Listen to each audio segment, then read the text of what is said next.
हमने किसी धर्म स्थान से कभी छेड़छाड़ नहीं किया, ये भी तो गलत नहीं है। मैं बोला नहीं। फिर हिदायत देता हूं, टोना टोटका जादू जड़ी जंत्र मंत्र आदि ये तामस भक्ति नहीं करना, एक परमात्मा में भरोसा रखना।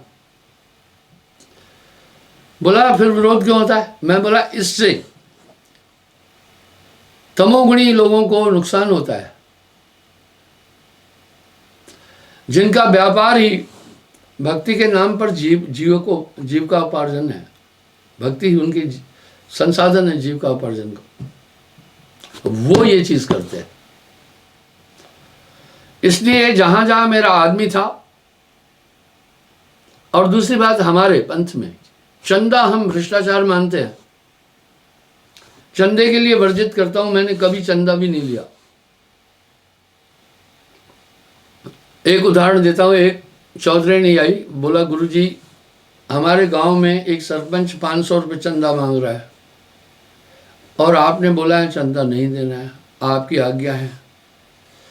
मैं बोला चंदा क्यों कर रहा है? बोला सबसे ले रहा है कि यहाँ एक स्थान बनाना है। मैं बोला उसको अगर प्रेम में स्थान बनाए, अपना घर बनाता है इंसान। नहीं दिया गुरुजी, वो आपको भी बहुत गालियां बकता है, आपका दुष्प्रचार करता है, मुझे भी कहा कि तुम्हें समाज से अलग कर। तो आप विचार करें कि ऐसा तबका किसी भी सीमा तक जा सकता है, लेकिन चिंता की बात नहीं है। बॉक्सिंग रिंग में नानक देव जी कह रहे हैं लोगों मैनू निंदो मैनू निंदो। हकीकत क्या है? नानक देव जी ये फरमा रहे हैं निंदक मेरा गुरु। मेरी पब्लिसिटी सबसे ज़्यादा मेरे निंदकों ने की। पूरे गांव गांव गली गली में उन्होंने ये प्रचार किया। इस तरह कुछ लोग मुझे फिर सुनने के लिए देखने के लिए आए कि इतना बड़ा आतंकवादी कहाँ से आया है। जब यहाँ कुछ और पाया तो कहा लोग तो कुछ कहते हैं यहाँ कुछ और है।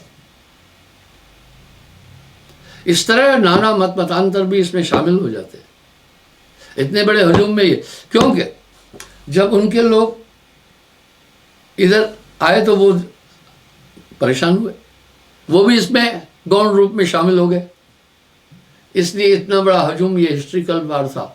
किसी भी महात्मा के पास 5000 लोगों का हजूम हमला करने नहीं गया होगा। ये चीज़ है। मैं ये प्रमाण क्यों दिया, किसी को डिसअपॉइंट नहीं कर रहा हूं। ये होगा जिनकी ये बिजनेस है, लोगों को भ्रमित करके धन संग्रहित करना, उससे जीविका गुजारना, छल कपट करना, भ्रमित करना भूत प्रेत के नाम से, टोने टोटके के नाम से, तो वो समाज को इसी शिकंजे में, इसी दायरे में घेर कर रखना चाहता है। इसलिए वैसा ही कबीर साहब के साथ पहले हुआ। मुझसे जब आश्रम कुछ जलाया, मैंने कहा ये होता रहा है, ये होता रहेगा, ये पहले भी हुआ। साहब के पास तो कुछ नहीं उन्होंने रखा, राजे महाराजा उनके पास थे, एक झोपड़ी में रहते थे, वो भी जला दी गई थी। क्यों जलाई? काशी में एक गणिका थी, इसको नगर वधू भी कहते हैं, वेश्या भी कहते हैं। तो वो बड़ी सुंदर थी, उसके पास बड़े बड़े राजे महाराजे, बहुत बड़े लोग जाते थे। एक बार एक बहुत बड़ा सेनापति वहां पहुंचा। उसने कहा हे प्रिय, अगर तुम्हें कोई तकलीफ है तो मेरी जान भी हाजिर है। वेश्या ने कहा तकलीफ तो कुछ नहीं, उसके तो बड़े बड़े महल थे, मखमल के गद्दे थे, बहुत धन था। बोला बस तकलीफ एक है, जब आप सब लोगों का मनोरंजन करके मैं 4-4:30 बजे फुर्सत में आराम के लिए लेटती हूँ, तो बगल में निर्बसिया एक कबीर रहता है, वो उसी समय तान छेड़ देता है, नाचना भजन गाना ये, और हैं बड़ा जिद्दी। जब मैंने उनको कहा भाई तू मेरे आराम में खलल डाल रहा है, तो वो क्या बोला? बोला देखो ब्रह्म मुहूर्त में परमात्मा का नाम जपा जाता है, तुम तो रात भर हमें सोने नहीं देती हो, तुम्हारे यहाँ सब नाच कूदना फादना नाच गाना होता रहता है। मानता नहीं है, तर्क बहुत है इसके पास। सेनापति ने कहा चिंता मत करो, कल इस कबीर का झोपड़ा यहां नहीं होगा। अजी क्या हुआ? अपने कुछ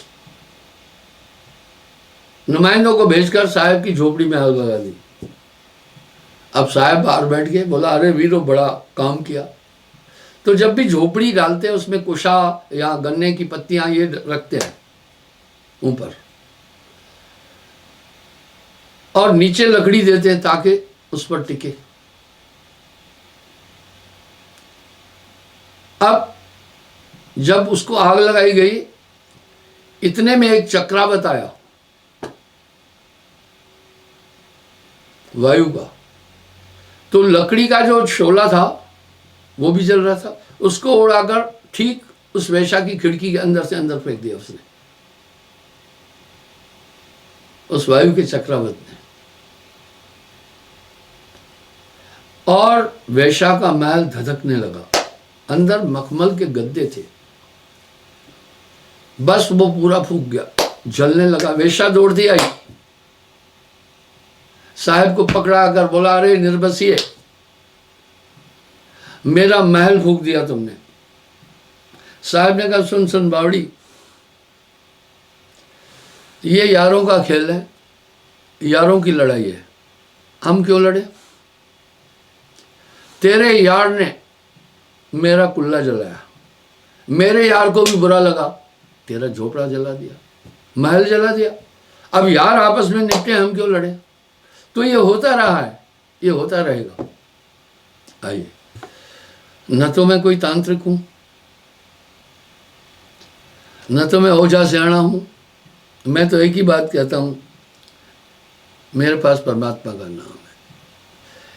इतने बड़े स्तर पर आजकल आप देख रहे हैं, पहले दुष्प्रचार करने में समय लगता था, आजकल नहीं लगता है। आप फेक न्यूज पर एक वायरल कर दो वीडियो, वो ऐसे बहुत लोग हैं जो उसको वायरल करते जाएंगे, धीरे धीरे वर्ल्ड स्तर तक ये बात पहुंच जाएगी within no time. Social media का लाभ भी है और हानि भी बहुत है समाज में, दोनों बातें। लाभ यह है कि आदमी अपने विचार रख सकता है, अपनी अभिव्यक्ति, लेकिन साथ में कर्तव्य भी बनता है। अभी तो गवर्नमेंट ने सख्त रूल बना दिया है फेक न्यूज पर। तो बंधुओं, इस तरह कबीर साहब ने जब इन सब चीजों को खंडित करके एक परमात्मा की भक्ति, सुमरन और अपने अंदर परमात्मा है ये तथ्य बोला, तो घोर विरोध हुआ। मैंने कल आपसे 52 कसनी पर बात की थी, आज तक किसी ने इसको उठाया नहीं। जो आपका निंदक होगा आपके गुणों को कभी नहीं बोलेगा, सिर्फ दोष, उसे अच्छा ही नजर नहीं आएगी।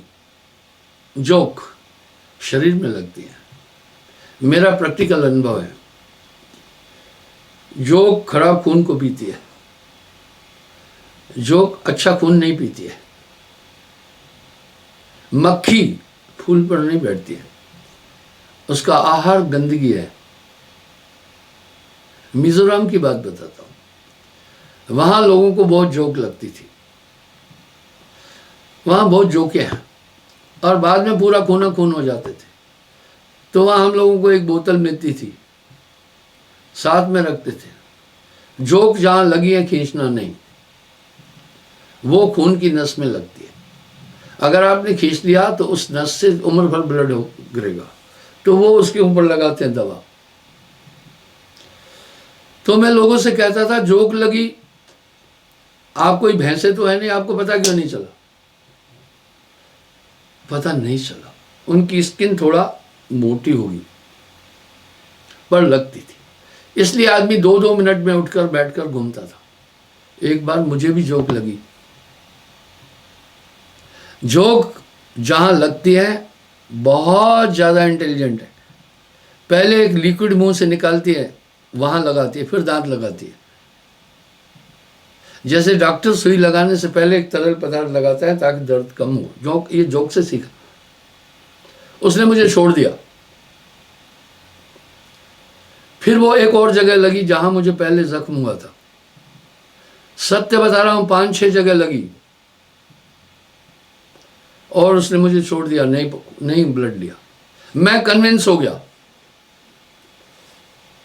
मैं शुद्ध शाकाहारी हूं। जोक सिर्फ गंदे खून पर लगती है, गंदी जगह पैदा होती है, गंदगी से पोषण होता है उसका, उससे अच्छे ब्लड से कुछ नहीं लेना। तो जब चलते चलते हम लोग पेट्रोलिंग करते थे, वहां पर जो मिजो हॉस्टाइल्स थे, जो लोगों को ज़बरदस्ती पैसा लेते थे और नौजवानों को ले जा कर के म्यांमार में हाइडआउट्स बनाए हुए थे और ट्रेनिंग देते थे। तो हम लोग उनकी सुरक्षा के लिए गांव-गांव में घूमते थे, ढाढ़स देते थे, पेट्रोलिंग करते थे। तो जब थक जाते थे रास्ते में तो थोड़ा आराम के लिए बैठते थे। तो बाकी सैनिक क्या करते थे, 1 मिनट में पैंट यूं करके देखना, लगा तो नहीं, जूता खोल के देखना, लगा तो नहीं, जोक तो नहीं लगी। मैं आराम से रहता था। मुझे फिर क्या कहा बाकी मेरे साथियों ने, महाराज आपका जोकों से समझौता तो नहीं हुआ है कुछ, आप तो चेक भी नहीं करते हैं। मैं बोला मैं चेक किया हुआ हूं, मुझे जोक नहीं लगी। मैं ये कहना चाह रहा हूं, निंदक हमेशा आपकी निंदा करेगा। मैंने दुर्योधन का एक एग्जाम्पल दिया, देखा दुर्योधन ने ऐतराज किया कि उनके इन बच्चों को मारना नहीं चाहिए था, मेरा कुल ही खत्म हो गया। मैं कह रहा हूं आलोचना करो, आलोचना का अधिकार है, पर बात का बतंगड़ नहीं बनाओ। उसका क्या प्रभाव हुआ मैं ये बताना चाहता हूं। एक दिन मैं अखनूर में प्रोग्राम देने जा रहा था, तो वहाँ वन वे है, ब्रिज जो अखनूर की बनी हुई है, एक साइड से चलती है, एक साइड से बंद करते हैं, वो सिग्नल और झंडा लगाते हैं। तो एक उसमें संभवतः कहीं दूर का, उस समय ये बीएसएफ और सीआरपीएफ के अंडर में थी वो ब्रिज। मेरी गाड़ी खड़ी थी एक साइड में, ताकि पहले उस तरफ से अखनूर से आ रहे थे लोग, गाड़ियां। तो वहां एक पुलिसमैन भी था, उनके साथ एक यहाँ का जेकेपी का पुलिसमैन भी था। उससे उस आदमी ने पूछा, सीआरपीएफ वालों ने, ये कौन है? उसने बोला ये साहेब बंदगी का गुरुजी है। पता है उस सैनिक ने क्या बोला? ये बहुत खतरनाक इंसान है, इसने 60-70 लोगों को शूट करके चुनाव में फेंक दिया था। देखा हर एक मानस पर के दिमाग पर ये मोहर अंकित की, अरे अगर 50-60-70 आदमी मरते तो उनके घर वाले कहीं एफआईआर करना था, कहीं ऐतराज करना था कि हमारा आदमी मिस है, आज तक किसी ने किया नहीं। तो ये है शोषे। आजकल तो बड़े बड़े लोगों का नाम लेकर कहते हैं इससे उसका अफेयर था, फलाना था। यानी एक तबका है जो इस चीज में माहिर है, वो किसी को कैसे डिसअपॉइंट किया जाए, इस तरह कबीर साहब को ब्लैकआउट किया गया। मैं ये कहना चाह रहा हूं, उनके उस महान अध्यात्म रहस्य को छिपाया गया और उन्हें एक निंदक, एक अनपढ़, एक जाहिल, जहां से आया बोला कुछ नहीं मालूम था और निंदक का रूप दिया। आज भी जनमानस के अंदर यह धारणा भरी पड़ी है। भाइयों बहनों, मैं ये कहना चाह रहा हूं, केवल ज्ञान कबीर का बड़े जन जाना। अब कबीर साहब के लिए बाकी क्या कह रहे हैं, मैं आपको दावे से बताना चाहता हूं, कबीर साहब मां के पेट से आए ही नहीं। ऐसी शख्सियत दुनिया में पहली और अंतिम है। कबीर सबका बाप है, बेटा काहू का ना है, बेटा होके जो आया वो भी साहेब ना है। ये वाणियां है। अब मलुकदास जी अच्छे संत थे, दादू दयाल जी, मलुकदास जी और अपना नानक साहब जी, ये नाभा जी और अन्य ने, ये बहुत उच्च, गरीबदास जी उच्च कोटि के संत हुए हैं। उनकी वाणी से मैं रेफरेंस दे रहा हूं। मलुकदास जी कह रहे हैं, जपो रे भाई साहेब नाम कबीर, एक समय गुरु बंसी बजाई, कालिंदी के तीर, सुर मुनि सब चकित भय और थक गए जमुना को, थिर भय जमुना को नीर, काशी तजमगहर को आए दोनों दीन के पीर। देखिए कोई गाड़े कोई अग्नि जलावे, नेक धरत नहीं धीर। कोई कह रहा था जलाएंगे, कोई कह रहा था गाड़ेंगे, कोई धैर्य नहीं रख रहा था। चार दाग से सतगुरु न्यारा अजर अमर शरीर। आगे क्या कह रहे हैं, जगन्नाथ को मंदिर था तो हट गया सागर नीर। आज भी जाकर अगर आप देखेंगे समुद्र के किनारे, वहां कबीर साहब का आशा दंड गड़ा है, समुद्र कभी उससे आगे नहीं आता। और आज भी द्वारका में जाकर देखना, कबीर कोठा है रेत बालू के टीए पर, कभी भी समुद्र उसको कभी नहीं छुआ है। वो सब प्रमाण छोड़ के गए हैं दुनिया के अंदर। तो कह रहे हैं जगन्नाथ को मंदिर था पे हट गया सागर नीर, आशा रूप समुद्र ठहरा है ऐसे गुरु गंभीर। आशा दंड गाड़ा था। दास मलूक सलूक कहते हैं खोजो खसम कबीर, जपो रे हंसा केवल नाम कबीर। ये जो, और इनके अनुयायी बहुत है मलूक दास जी के। दादू दयाल जी भी बहुत प्रसिद्ध महात्मा है।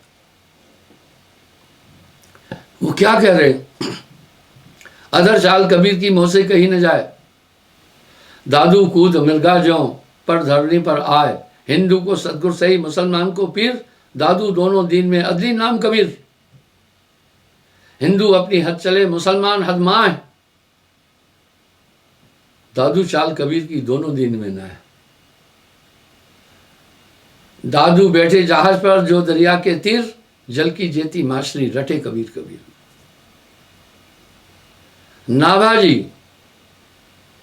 नाभाजी कि आज भी भारत में बहुत अनुयायी है, उच्च कोटि के संतों में गिनती है। वाणी अरबों खरब, ग्रंथा कोटि हजार, कर्ता पुरुष कबीर है, नाभे किया विचार। हाँ, गरीबदास जी क्या बोल रहे हैं, गरीब पंजा दस्त। हाँ, जिसके शीश पर साहब का पंजा, इसलिए दीक्षा गुरु देता है शीश पर हाथ रखकर। वो पंजे से निरंजन नहीं पकड़ेगा। आजकल तो लोग जेलों में बैठकर दीक्षा दे रहे हैं, माइक पर दीक्षा दे रहे हैं, ये पद्धति नहीं है। साहब खुद अपनी वाणी में कह रहे हैं, शीश हाथ धर दीक्षा देना।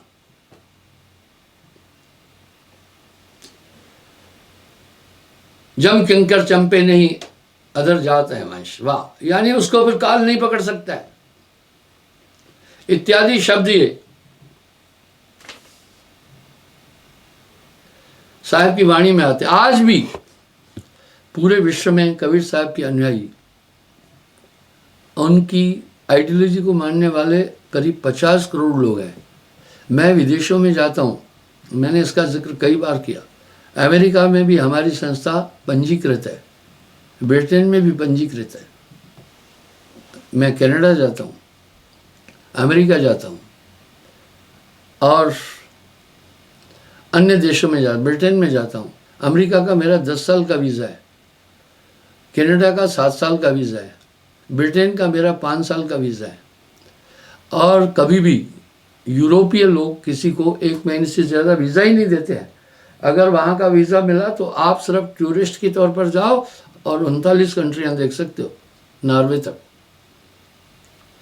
मुझे उसका भी 1 साल का वीज़ा मिलता है। तो वहाँ अंग्रेज लोग तो, हाँ, हज़ारों मैंने अंग्रेजों को भी नाम दिया है, पर मूल रूप से भारतीय लोग हैं, प्रवासी भारतीय, उनको दीक्षा देता हूँ, मूल वो है।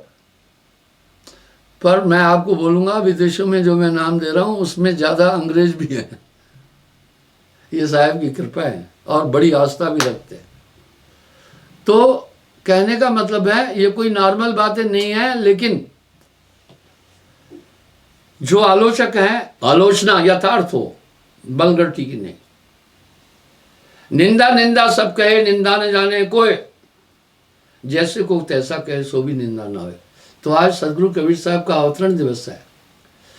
कल पुनः मैं हाजिर होऊंगा। आप सबको सदगुरु कबीर साहब के अवतरण दिवस की बधाई हो। साहेब।